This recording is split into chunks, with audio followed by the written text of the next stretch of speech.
नमस्कार. वृद्धसेवा हीच ईश्वर सेवा समजून महाराजांनी जे उत्तम माऊलींच्या पुण्यभूमीत सुरुवात केली आहे. खरंच या वृद्धांची सेवा करणं हे प्रत्येकाच्या भाग्यात दिसतं. महाराजांनी जी मनापासून जी तयारी दाखवली आणि यांची सेवा जी घडत आहे, आज आम्हाला पण बरं वाटलं. आणि आमची ओमसाई पालखी मंडळातर्फे ही गवाही देतो की दरवर्षी आम्ही या आश्रमामध्ये या वृद्धांना पुण्य पाकळी बनवतो आणि येणार आणि त्यांना थोडीशी मदत करणार आहे.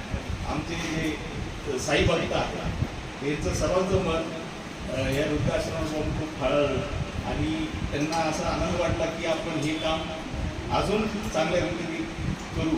पुढे पण आपण जी सेवा सांगाल ती आम्ही तुम्हाला मदत करू. महाराज आणि खरंच आम्हाला खूप अभिमान वाटला. तुम्ही जे काम केलं खूप बरं वाटतं. माऊलीची कृपा तुमच्यावर असेल आणि सर्वांवर असेल की सर्व व्यवस्थित आणि सुखी राहा. थँक्यू.